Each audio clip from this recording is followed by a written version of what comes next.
अस्सलाम वालेकुम, कैसे हैं आप सब। आज की मूवी है क्रेव एनकाउंटर्स 2 जो 2012 में आई थी और इसकी स्टोरी क्रेव एनकाउंटर पार्ट 1 से कनेक्ट है। अगर आपने पार्ट 1 वाली वीडियो नहीं देखी तो वो देख लेना और मजा आ जाएगा। तो बस देखते हैं इसमें क्या है। पार्ट 1 में हमने देखा था क्रेव एनकाउंटर्स शो की टीम कॉलिंगवुड साइकेट्रिस्ट हॉस्पिटल में शूटिंग करने के लिए जाते हैं और पैरानॉर्मल एक्टिविटीज की वजह से वहाँ पे वो मारे जाते हैं। सिर्फ रैंस नामी बंदा बचता है और शो के प्रोड्यूसर इनकी फुटेज से एक मूवी बनाते हैं। पहले तो उसको रियल इंसिडेंट्स बोलते हैं, लेकिन मूवी रिलीज होने के बाद इसको फेक और स्क्रिप्टेड कहते हैं। अब मूवी के स्टार्ट में कुछ यूट्यूबर्स और movie critics crave encounter movie पे रिव्यू दे रहे होते हैं। किसी को अच्छी लगी, किसी को बुरी लगी और एक लड़का एरिक्स क्रेव एनकाउंटर को 1 स्टार रेटिंग देता है। उसको एकदम बकवास लगी है। फिर हम एरिक्स के दोस्त ट्रेवर और जेनिफर से मिलते हैं जो पार्टी कर रहे होते हैं और जेनिफर इससे एरिक्स के बारे में पूछती है कहाँ पे है वो। तो ट्रेवर उसके रूम में जाता है और उसको भी पार्टी में लेके आ जाता है। वाह क्या कॉस्ट्यूम है। एरिक्स भी पार्टी एंजॉय करता है, खूब पीता है और फिर उतनी ही वॉमिट्स करता है और ये सब कुछ रिकॉर्ड करता है और सुबह एरिक्स को दिखाता है। इन्हीं मस्ती में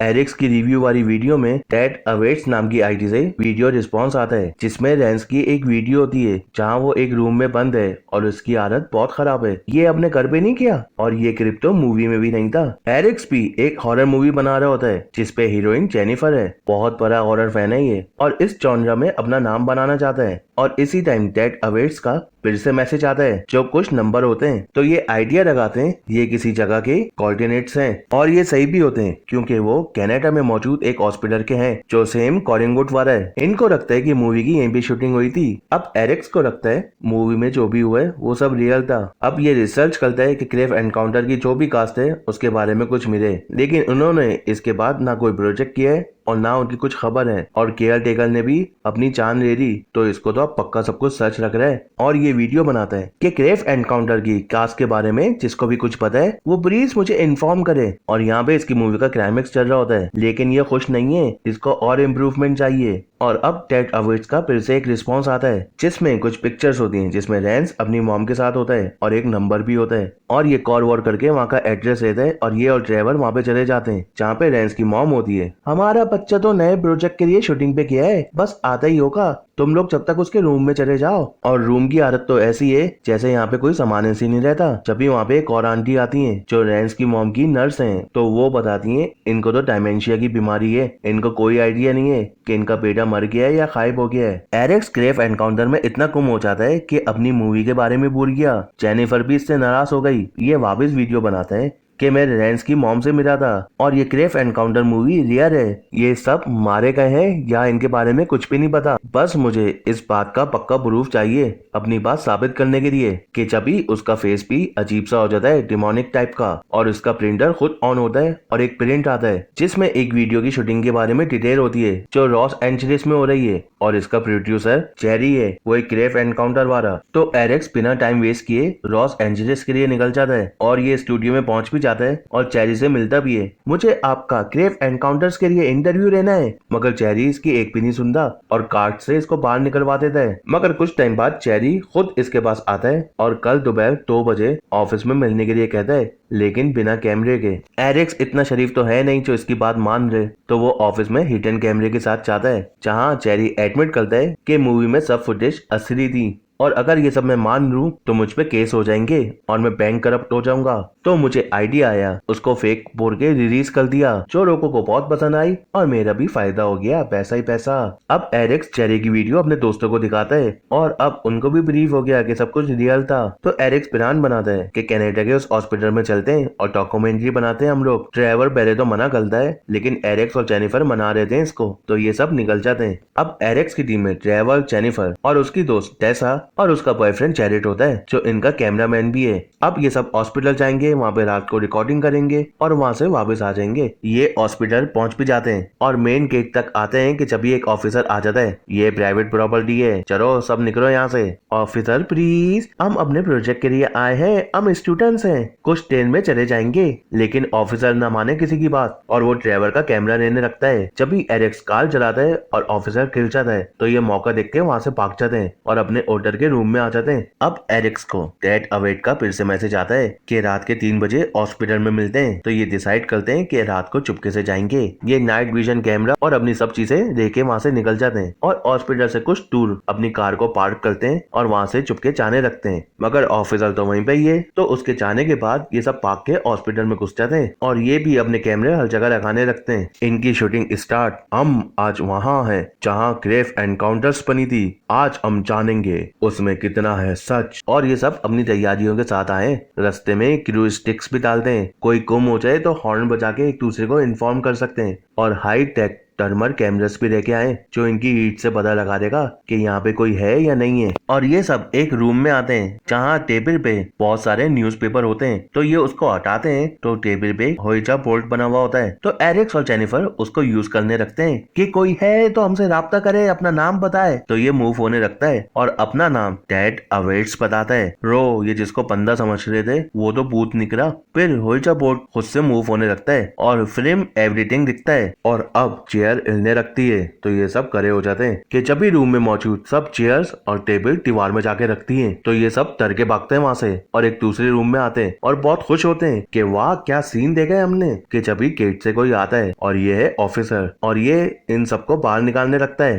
कि जब भी ऊपर के फ्लोर से आवाज आने लगती है तो ऑफिसर को लगता है कि इनके साथ कोई था जो ऊपर है। तो ऑफिसर इन सबको यहाँ पे रोक के खुद ऊपर चेक करने चाहता है और ऊपर से गन शॉट की आवाज आती है। तो ये सब डिसाइड करते हैं ऊपर जाने की। जहाँ इनको ऑफिसर तो नहीं मिलता लेकिन उसकी टॉर्च और पूरी शेल मिलती है। अब ये भी डिसाइड करते हैं यहाँ से जाने की, लेकिन उससे पहले अपने सब कैमरे निकालने इनको। जैरेड एक विंडो के पास अपना कैमरा निकाल रहा होता है कि जब ही विंडो खुद खुल जाती है और ये विंडो से बाहर गिर जाता है जैसे किसी ने खींच के फेंका है। और जेनिफर ये देख के घबरा जाती है और अपनी टीम को बुलाती है और ये सब रिकॉर्डिंग देखते हैं तो इनकी हवा जाम हो जाती है। ये एक्सिट की तरफ भागते हैं लेकिन वहाँ पे गेट की जगह दीवार है। पार्ट 1 की तरह हॉस्पिटल अपनी जगह चेंज कर रहा है। तो ये दूसरे रास्ते की तलाश के लिए निकल जाते हैं कि जब ही उनको एक बेड पे एक लड़की नजर आती है जो अपने बाल बना रही होती है और वो इनकी तरफ देखती है और उसका फेस भी डिमोनिक हो जाता है। तो ये सब भागते हैं वहाँ से और वो भी इनके पीछे रख जाती है और इसी सब में टीसा इनसे अलग हो जाती है। वो सबको आवाज भी लगाती है कि जब भी वहाँ पे मौजूद सब दरवाजे हिलने लग जाते हैं और ये भागते हुए गिर जाती है। तो कोई फोर्स उसको पकड़ के लेके जाने रखती है और ये भी मर जाती है। बाकी ये सब छुपे हुए होते हैं। एरिक्स रिकॉर्डिंग करता है कि मैं, जेनिफर और ट्रेवर बचे।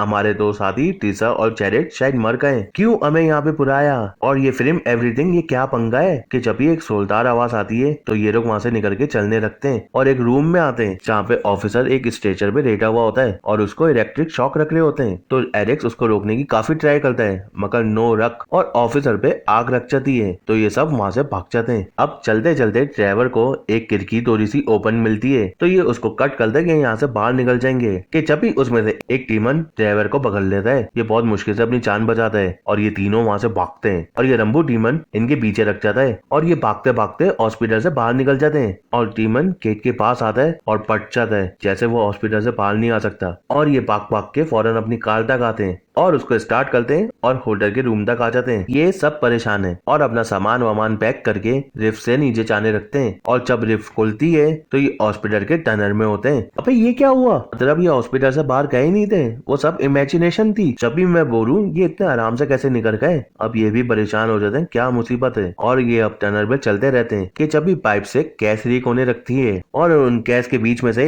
एक बंदा इनके पास आता है और ये तो रेंस है पार्ट 1 का। ये अब तक यहीं पे ही है और वो इन सबको एक एयर डक्ट से चलने के लिए कहता है और ये सब भी इसके पीछे हो जाते हैं। ड्राइवर का पाँव एक जगह पे बस जाता है तो एक डीमन इसके पीछे आ जाती है और ये किसी तरह बच के इन सबके पास आ जाता है और ये सब रेंस के रूम में है और इसकी हालत तो बहुत खराब है। 9 साल से ज्यादा टाइम हो गया इसको यहाँ पे, एकदम पागल हो गया है ये। लेकिन इतने सालों में रेंस ने इस हॉस्पिटल का फुल मैप बना दिया और सब पैटर्न्स भी कि कब हॉस्पिटल किस जगह की लोकेशन चेंज करता है वो इनको बताता है। ये हॉस्पिटल बहुत बड़ा है, एक पूरे शहर के जितना है ये। इसने हॉस्पिटल के सारे रूम ओपन कर दिए लेकिन एक रेड कलर का दरवाजा है वो इसने ओपन नहीं किया और इसको लगता है पार जाने का वही रास्ता है। तो ड्राइवर कहते हैं अरे हमारे सामान में एक चेन कटर भी है, उससे गेट खोल लेंगे हम लोग। लेकिन मसले की बात ये है कि वो बैग गुम हो गया है किसी रूम में। मगर रेंस कहता है कोई बात नहीं, मैप्स है ना। तो वो मैप की मदद से उनके बैग को तलाश कर लेता है। यार रेंस तो काम का बंदा हो गया। अब ये सब सो जाते हैं और ड्राइवर वॉशरूम जाता है तो रेंस यहाँ पे आता है और उसको चांद से मारता देता है और कहता भी है ये मैं खुद नहीं कर रहा, मुझसे करवा रहे हैं ये सब। और वो इनका सामान लेके भाग जाते हैं यहाँ से। अब इनकी आंख खुलती है तो ये देखते हैं ट्रेवर की लाश और इनका सामान भी गायब है। तो ये समझ जाते हैं ये रांस ने किया है सब, लेकिन उसका मैप यहीं पे ही होता है और रांस चेन कटर से उस रेड गेट को खोल लेता है और उसके अंदर जाता है, लेकिन ये तो इधर का इधर ही है। तो ये बहुत गुस्सा होता है,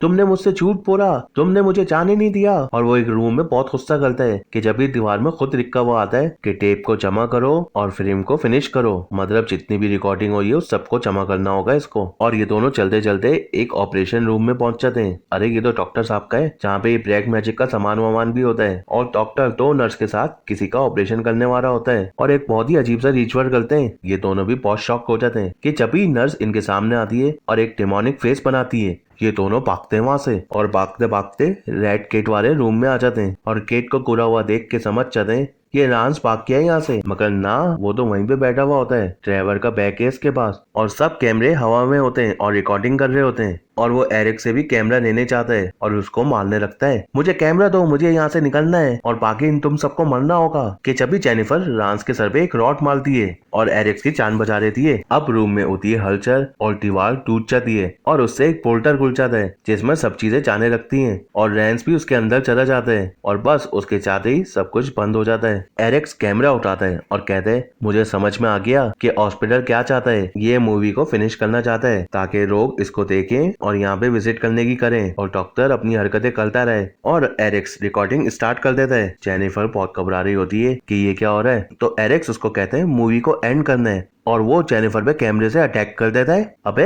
और उसको चांद से मार देता है और उसके मरते ही रेड डोर खुल जाता है और एरिक्स सब कैमरे वैमरे देके उस रेड डोर के अंदर घुस जाता है जो उसको किसी और जगह पे पहुंचा देती है और उसके निकलते ही वो गेट टूट के गायब हो जाता है। और अब सीन चेंज होता है जब एरिक्स प्रोड्यूसर चेरी के साथ बैठा हुआ होता है और चेरी एरिक्स की तारीफ कर रहा होता है, इसने ग्रेव एनकाउंटर 2 बहुत अच्छी बनाई है, बहुत अच्छा डायरेक्टर है, कमाल की स्टोरी बनाई है, सब कुछ ऐसा लगता है असली है। लेकिन मैं बता दूं इस मूवी में जो भी हुआ है वो सब फेक और स्क्रिप्टेड है। और अब एरिक्स भी कहता है ये सब फेक है और आप लोग उस हॉस्पिटल पे विजिट भी नहीं करना क्योंकि वहाँ पे आपको कुछ भी नहीं मिलेगा। और एक इविल स्माइल के साथ मूवी होती है एंड। अब आपको कैसी लगी मुझे कमेंट बॉक्स में बताना। इंशाल्लाह मिलते हैं एक नेक्स्ट वीडियो के साथ। जब तक अपना और अपने घर वालों का ख्याल रखिएगा। अल्लाह हाफिज।